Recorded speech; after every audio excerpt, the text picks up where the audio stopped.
Imagine a virtual world that mirrors our own. In it, you meet colleagues, travel to foreign cities, and even get your pilot's license. This world is coming, and you've probably heard of it. It's called the metaverse. The metaverse would allow that virtual space to operate like the real world does, for everyone, at the same time, with infinite memory and history. But if you thought the metaverse was all about gaming, gigs, and virtual meetings, think again. It could transform numerous aspects of our daily lives. The heat is unbelievable. From firefighting and filmmaking, we're going to see people spending more time in immersive experiences, to manufacturing and medicine. Using augmented reality as an opportunity for us to do things better. A whole new world is emerging, and with it, multi-trillion-dollar opportunities. You think the web transformed our lives? The 3D web is going to do much more.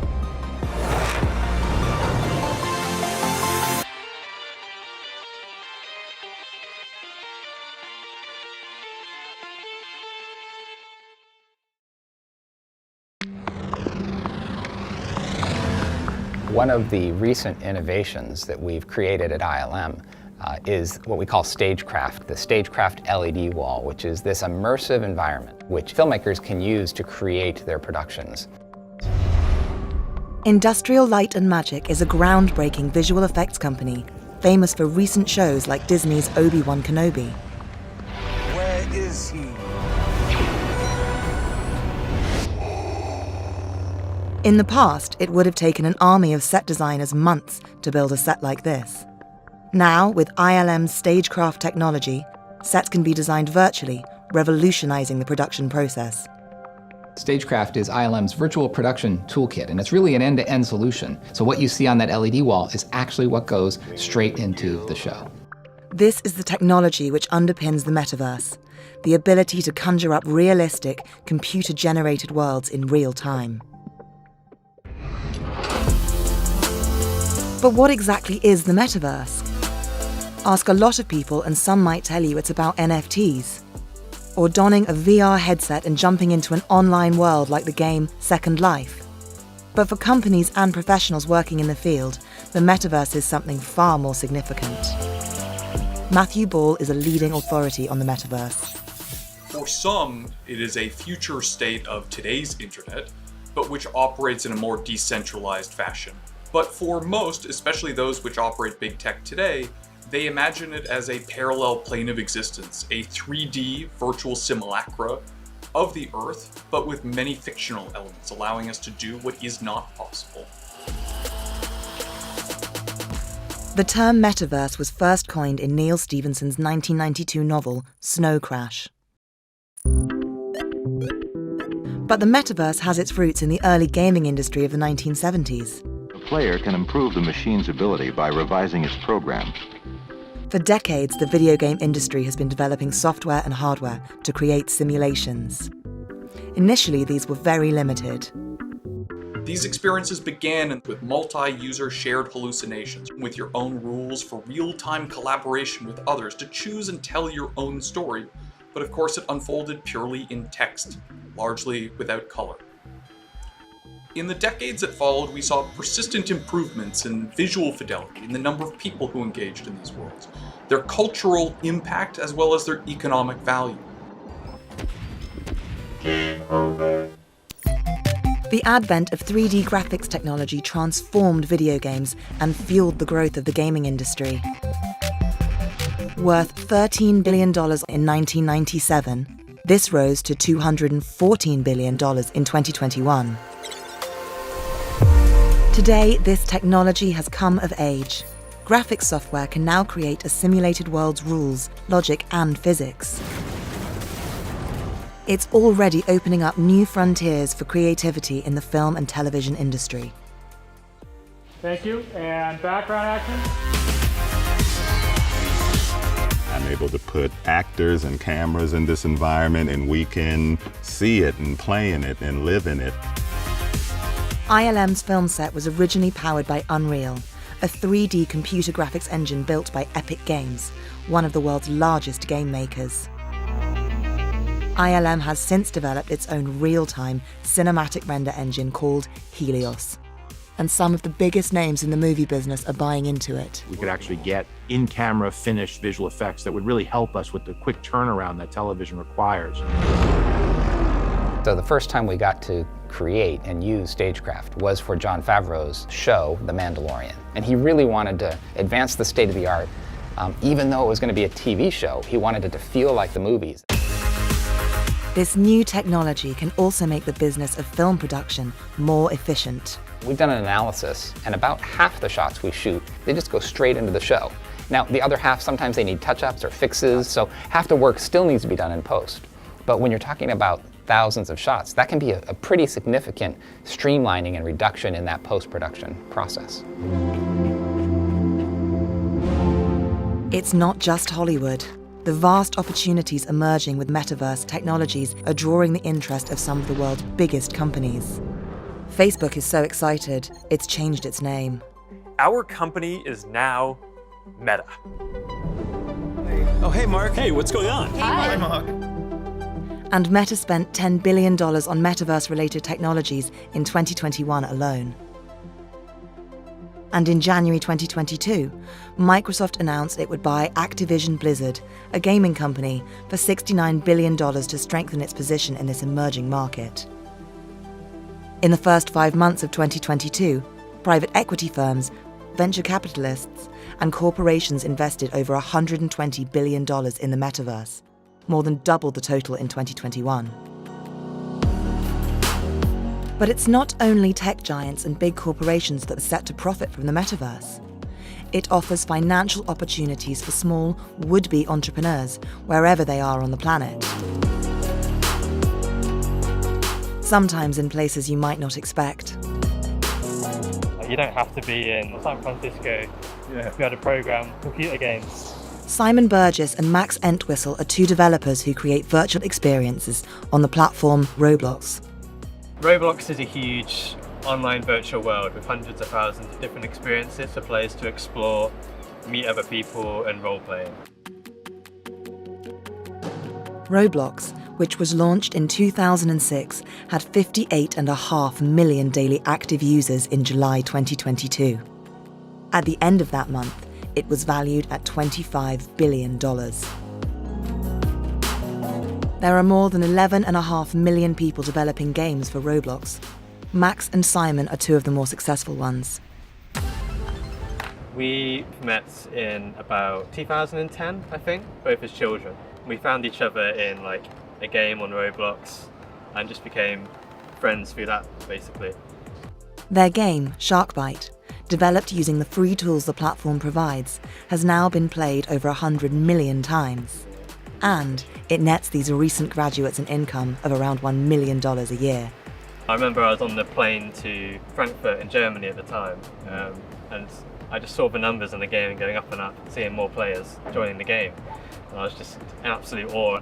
It's completely redirected my life. Before I joined Roblox, I never wanted to be a game developer. I didn't think it could be possible. The shark's currently taking out the back of the boat. I'll save you. Escape. Jump out. I'm going to try and save you. Yeah. Quick. I got you. Roblox has its own currency called Robux, which users can buy with real money. It may look like simple games with retro-style graphics, but this platform is a torchbearer for the metaverse. Its creators promise ultra-immersive virtual experiences that digitally mirror those in the real world. Many people think Roblox is a gaming company. We are not. We are a technology platform that allows for people of all ages to be able to create and develop experiences born out of their own imagination and publish it out on our platform, and then we share it out with millions. The experience itself is much of what we imagine the metaverse to be. Tens of millions of different interconnected virtual worlds, all seamlessly integrated with who you are, how you communicate, your payment systems, your virtual purchases. The metaverse is already second nature for children across the world. 3 out of 4 Americans aged between 9 and 12 use Roblox, as do half of 10-year-olds in Britain. With that kind of popularity, the platform has caught the attention of major global brands. We never say exactly this is when a technology went mainstream or proliferated, but at least for Generation Z and Alpha, it certainly appears to be. The metaverse has found its place in the cultural zeitgeist, even if nobody knows what its final state will look like. I feel like you could ask a million developers what the metaverse is and everyone would have a different definition. We're still coming to grasp the concept of it, and that it's got a long way to go. Only a very small portion of the canvas has been painted so far. The metaverse is starting to offer opportunities to a multitude of industries and new ways to tackle pressing, even deadly challenges. A state of emergency has descended into chaos.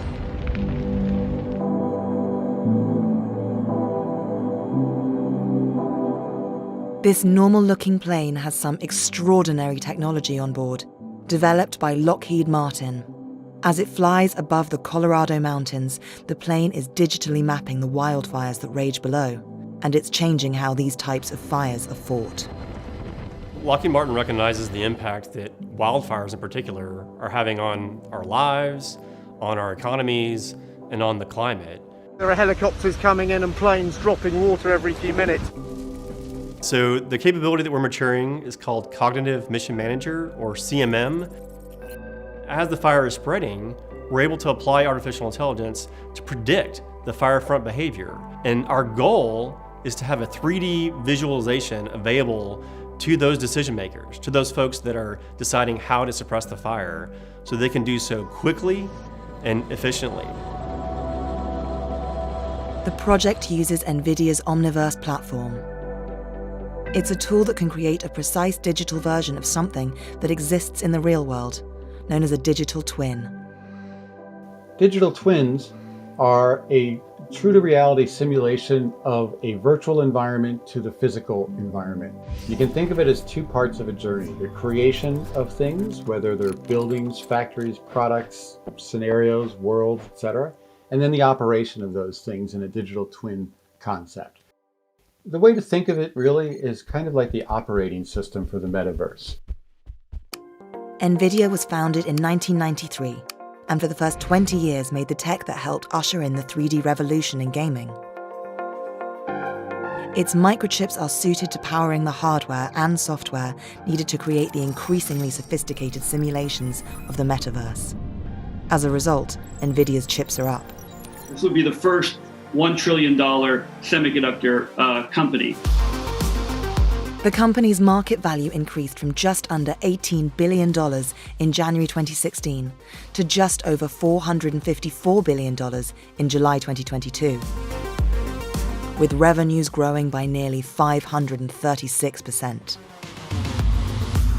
NVIDIA is now building Earth 2, a supercomputer that is creating a digital twin of the weather across the planet. The ability to predict the climate decades in advance could be crucial in adapting to the impacts of climate change. But that's only just the start. The metaverse is also set to transform manufacturing across a range of industries.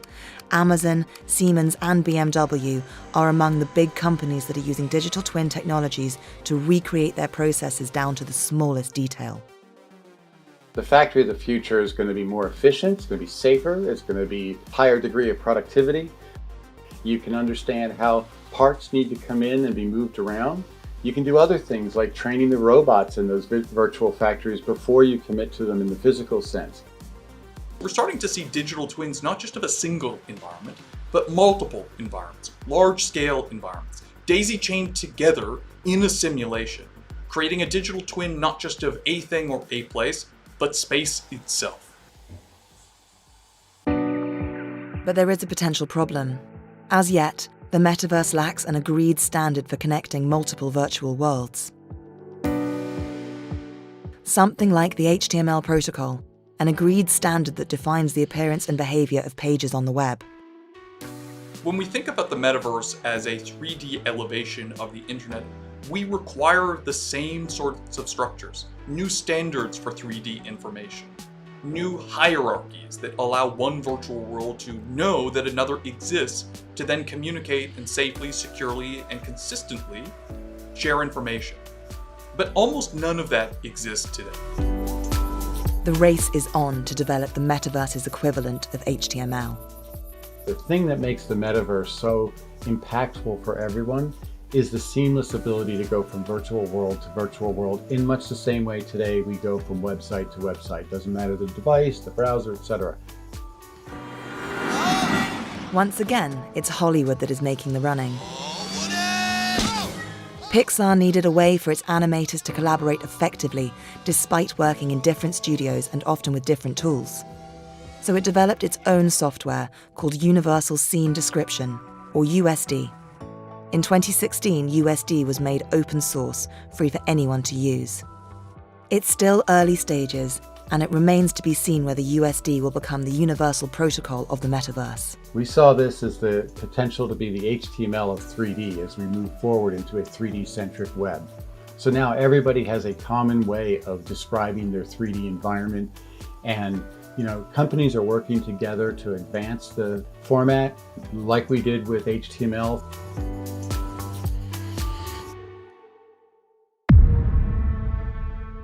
As some companies focus on wiring up the metaverse, others are busy developing devices to access it and turn science fiction into real commercial opportunity.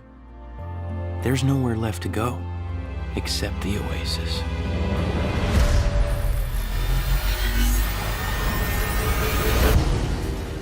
Headsets which can superimpose computer-generated imagery on the real world, so-called augmented reality, are opening ever more diverse applications for the metaverse. We've got an exclusive look at one of the military's latest investments. It's a futuristic combat goggles that give soldiers a brand new way to see the battlefield. In 2020, Microsoft agreed to supply the US military with AR technology in a deal that could be worth $22 billion over 10 years. Not only can soldiers see in the dark, but they can see through smoke and even peek around corners. New extended or mixed reality devices are essential to some functions, enriching our experience in the metaverse and bringing it into more forms. Augmented reality devices are enabling metaverse technologies to make a real difference to how vital services such as medical care are delivered. This is our consent form for the procedure. Here at Johns Hopkins University in America, using AR devices in surgery is rapidly becoming routine. We're going to be using a new augmented reality guided computer system that's mounted on a headset. Professor Tim Witham is a pioneering surgeon who now uses augmented reality to help perform spinal surgery. The first procedure that we performed with this technology involved a woman in her 70s who had been suffering for years from low back pain. During the surgery, a marker is inserted into the patient's spine. A CAT scan then creates an image of the spine in relation to the marker. The data is then transferred to the augmented reality headset. While I'm looking inside of the patient and putting the screw in, I see a heads-up display that has the computerized image that shows exactly where the screw is going. It's almost like a GPS system.